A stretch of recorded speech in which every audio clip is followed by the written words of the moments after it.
बिस्मिल्लाहिर्रहमानिर्रहीम। क़ाल नबी सल्लल्लाहु अलैहि वसल्लम अव्वलु मा युहासबु बिहिल अब्दु यौमल क़ियामति अस्सलान।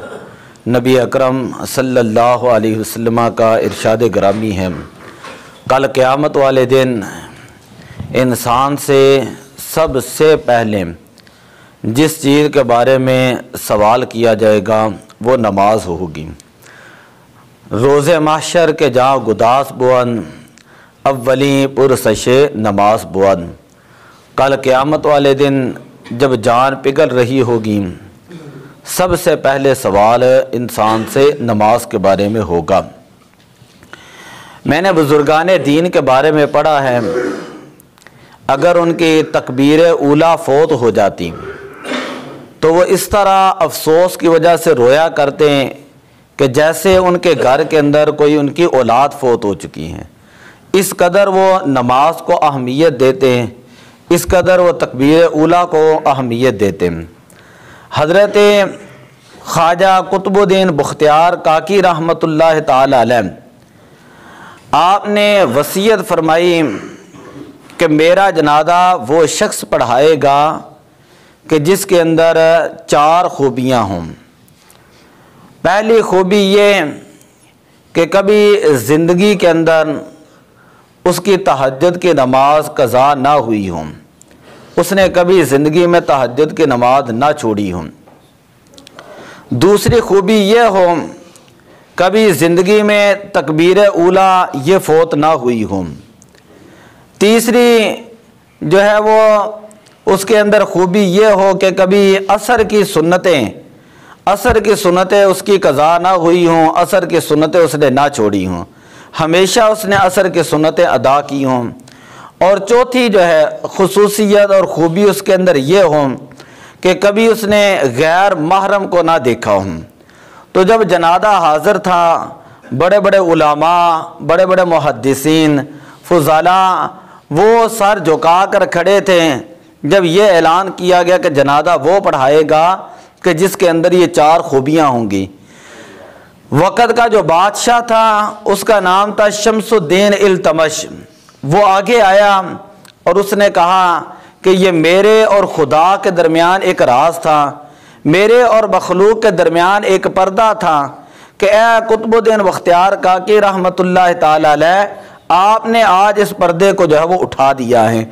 और वक़्त का जो बादशाह था उसने फिर इल्तमश बादशाह जो था उसने आगे बढ़कर नमाज जनाजा पढ़ाई। तो कहने का मतलब ये है, आप औरंगज़ेब बादशाह को देख लें, बड़े बड़े बादशाहों की आप हिस्ट्रियाँ पढ़कर देख लें कि जो वक़्त के बादशाह भी होते थे तो सबसे ज़्यादा अहमियत वो नमाज को दिया करते थे। दुनिया के सारे काम अल्लाह ताला उनके एक नमाज की बरकत से अल्लाह ताला दुरुस्त फरमा देता। जिस तरह के किताबों के अंदर आता है, एक शख्स था जुमा पढ़ने के लिए जा रहा था और उसने अपने पैलियों को पानी भी लगाना था और उसके पास एक गधा था और वो गधा भी उससे छूट कर भाग गया और उसने जो है वो चक्की से आटा लेकर भी घर जाना था। अचानक अज़ान होती है जुमे की। वो कहता है दुनिया के सारे काम हो जाएंगे, पहले मैं अल्लाह के हुक्म के मुताबिक अमल कर लूँ। वो उसी वक़्त मस्जिद के अंदर चला गया, नमाज जुमा अदा की, बाहर निकला तो उसका हमसाया उसको मिला और उसके हमसाये ने उसका गधा पकड़ा हुआ था। गधे के ऊपर जो वो आटा जो है वो रखा हुआ था। उसने पूछा तो कहाँ से आ रही है? तो मेरा गधा है।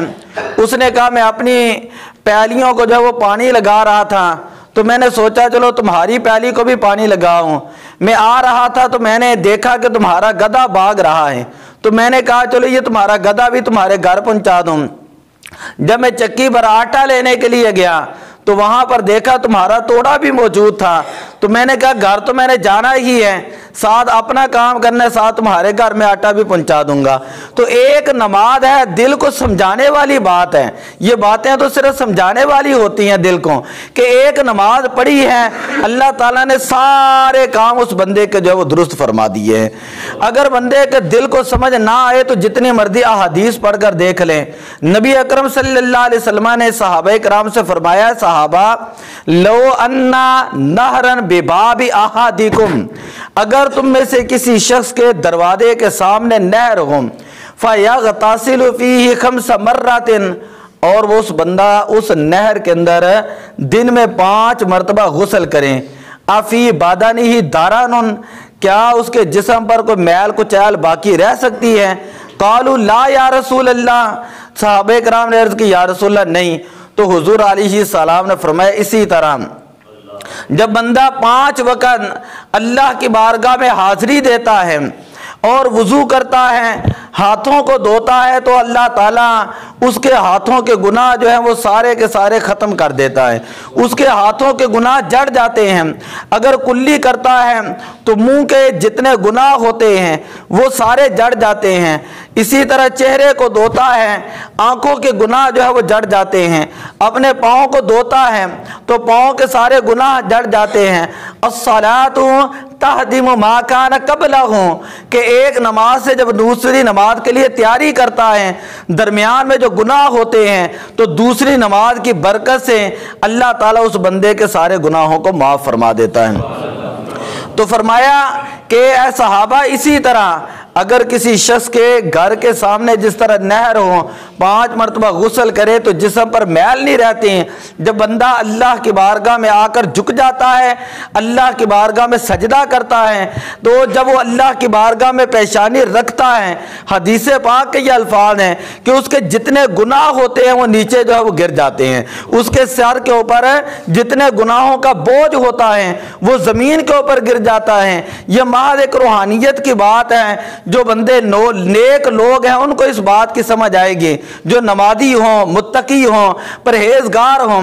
आप ये कैफियत देख लें, अगर किसी मौका के ऊपर जो बंदा पक्का नमाजी हो, अगर उसकी एक आध नमाज रह जाए, खा वो 5 स्टार होटल के अंदर खाना भी क्यों ना खा रहा हो, तो उसको एक तड़प लग जाती है उसको, क्योंकि उसकी एक अल्लाह के साथ लो लगी होती है। जिस तरह हम जिस्म के लिए खाना खाते हैं और खाना जिस्म की ग़ज़ा है, इसी तरह उस बंदे के लिए नमाज जो वो रूह की ग़ज़ा बन जाती है। जब कभी वो नमाज नहीं पढ़ता तो उसको अंदर से तड़प लग जाती है कि मैंने अल्लाह से मुलाकात करनी है, मैंने अल्लाह की बारगाह में हाज़िर होना है और मैंने अल्लाह की बारगाह में जाकर जो है वो दुआ करनी है।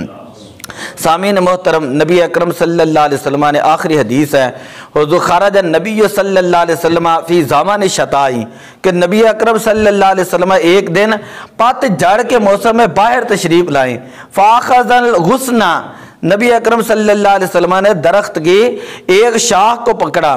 फ़तहर्रका, आप सल्लल्लाहु अलैहि वसल्लम ने उसको हरकत दी। फ़तसाक़तल वरक़ु, जितने पत्ते थे वो सारे गिर जाते हैं। क़ाल नबी सल्लल्लाहु अलैहि वसल्लम, हुज़ूर अलैहिस्सलातु वस्सलाम ने फरमाया, सहाबा याद रखो, जब बंदा नमाज अदा करता है, जिस तरह ये पत्ते झड़ चुके हैं, उस बंदे के जिस्म से सारे गुनाह जो है वो झड़ जाते हैं।